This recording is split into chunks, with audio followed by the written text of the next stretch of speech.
Yeah, well, let's talk about your style because, first of all, you're on platforms like Instagram that are, and Twitter, I guess, that are controlled by companies in Silicon Valley that have their own set of values that they project to the world that probably say maybe you can't say the word fat these days. I don't know what the latest rules are. You sure as hell aren't supposed to say the word cunt, especially not in America, or fuck or all these other things, and you don't mind saying all those things. So where did your style come from? Did you embrace it right away?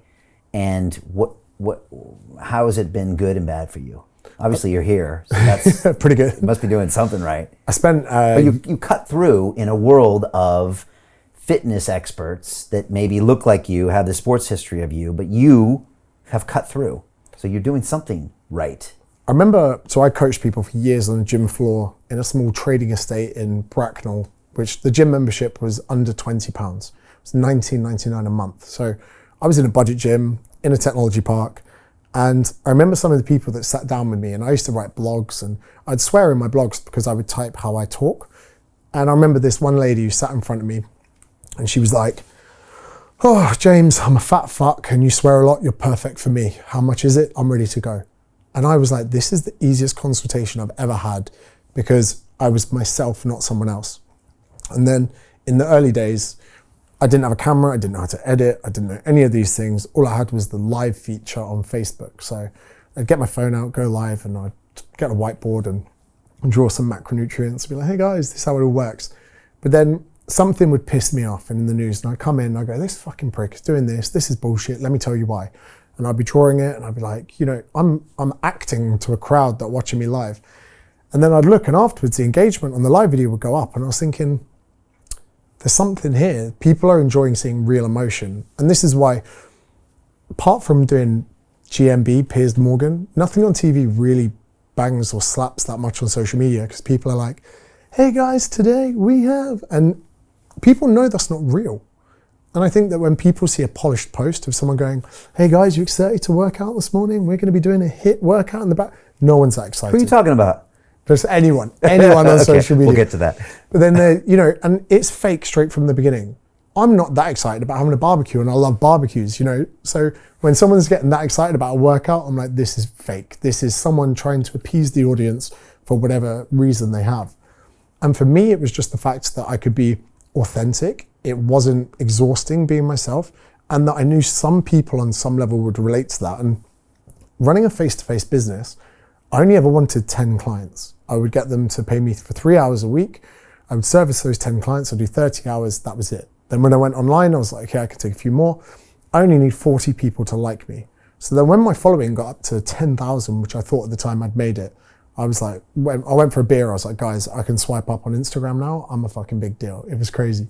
But when I got to that point, I was like, I don't need that many people to like me to run a very profitable business. So I've never needed that many people to truly like me. I just need a small amount of people that go, for once, there's someone here who's not going to bullshit me or be overly excited about exercising. Because exercising isn't the enjoyable part.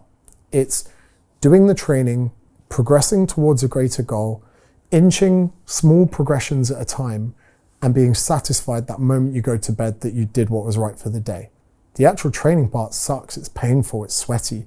You don't even get the feel good feeling to you on the way out of it. So I don't buy the fact that we should be getting, "Hey guys, yes, we're going to be here today." And I hated seeing that on social media. All right, so you're being yourself, giving it to them straight, and then you attract people that want you. And like you said, you don't need everyone to like you. You just were looking for a client base. And in some way, that probably made you more famous because people can sense real in this digital world today, right? Social, it's funny. I can do a vlog on the street with cabbies honking their horns behind the back, or I can do a beautifully produced video with the thing, and the vlog will always do 5 to 10x the views. Like, people crave something real in this world, and you give them that. And you're one of the few fitness people that do it without the smile, right? You're not talking about Joe Wicks and that you're the opposite of Joe Wicks in this country. Yeah, you had the hero, you needed a villain. Right. So I was the villain. So he's this model-looking, pretty face, let's smile about our HIIT workout, and you're the guy that's saying bad words and saying, look, this is not rocket science, guys. Just eat less than you do. Yeah, and you know what? There is an element of admiration for him as well, which I don't share because it wouldn't be, very good for the hero and villain thing. But like two rappers, they have beef. because it builds both their profiles. I messaged Joe in private about 5 years ago, and I said, I had 2,000 followers at the time, but I had a feeling he would see some of the posts. And I said to him, you never get put down by people above you. That was it. That's what the email said. And what people fail to realize is we have different methods doing similar things. There are some holes in his method, but fuck, there's the holes in mine. And I was thinking people that are on his side are going to remain on his side. People on my side are going to remain on my side. But we need some kind of like dialogue and something going on here, because I do disagree with some of his things, but his approach is perfect for people that love his approach. My approach is perfect for people that love my approach. There are no real, bad outcomes here. No one's going to go egg him because I've said that no one enjoys a HIIT workout. No one's going to watch this video and go, fucking hell, he's got a point. Let's go egg Joe Wicks's house. That's not going to happen. So I'm not taking money out of his pocket or trying to defame him for what he's doing. In the same way that politicians have discourse between them, whether it's about budgeting, spending, whatever. The House of Commons is a pretty rowdy place, So this is a normal thing that should happen between people. And I think that it engages people. You look at a school playground, everyone runs towards the fight. They want to see it. We can't imagine, we're not a peaceful species. I mean, and some people actually jump in, they go, oh my God, this is the most privileged argument that's ever happened. You disagreeing over the way you see the fitness industry, but it's never genuinely malice. We have the same publishers. If I see him at the publisher party, I'll probably go over and say, hey mate, shake his hand. It's not personal. It is business at the end of the day. And, it is one of those things where people would think, oh, he hates him. I was like, I don't hate him. I disagree with him. And there's probably loads of things we do agree on. But it would be honest to say that I find it fun. And I think the people that watch it do. And that's what I think makes it a good social strategy. But as I have experienced more success, I felt the incessant need to do it a lot less. And now some people do it to me. And I see myself a few years ago, and that's why it doesn't bother me too much. I go, do you know what? If I was where you were, I'd probably be ripping the piss out of me too. Right. So people always hate up, is what you're saying. So that was your message to him, saying, that was a compliment to him, saying, look, I'm smaller than you. That's why I'm. I can't remember the amount of tweets it was, but he sent thousands of tweets before ever making money, daily. And his Twitter was one of his first platforms to blow up. And people never saw that. And that's why, he made a lot of money very early on. I think that's why he got quite a bit of hatred from people, because they saw success and instead of being inspired. I think that there was a lack of people understanding his story. And if they'd seen someone who had done the tweets for so long before ever making money, it would make their life easier. Yeah. And success leaves clues at the end of the day. I'm not a big believer in luck. So I think that, that was probably it. But it's fun to look back on now and just kind of, I look at the 2018 version of James and I go, oh, he's got a point, but that was a bit much. Hey, do you want to profit from crypto? Then join my DeFi Academy. The Crypto DeFi Academy will help you create generational wealth. But don't take my word for it. Listen to my students. When I first got into crypto, I remember thinking to myself, I need to learn more. Brian Rose, learning crypto, learning DeFi, gotta do it.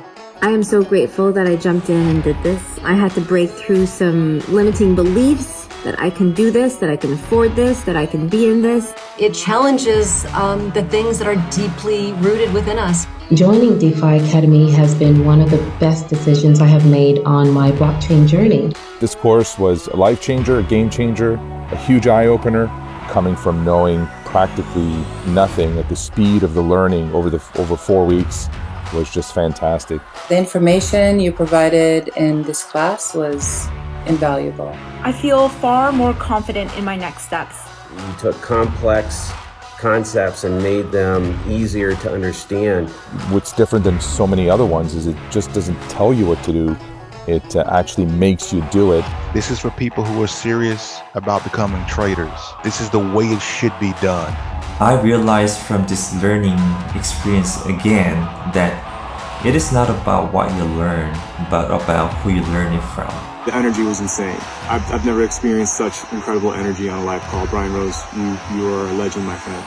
It's the only thing in the market where you can get all information and learn everything what you need to know. Everything is so clear and so well done, and I'm just forever grateful for this program.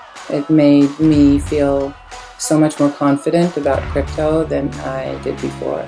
I did not anticipate how passionate I was going to become about it. This course has been like a big learning experience for me, not just in the crypto space, but just in overall balance of life.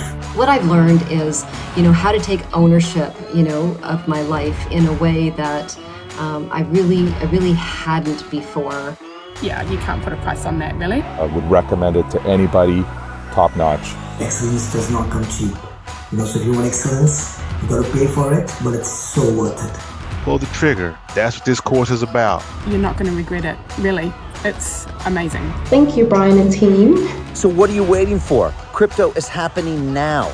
Click the link below, submit your application, and let me mentor you on how to create generational wealth and build the decentralized financial infrastructure of the future.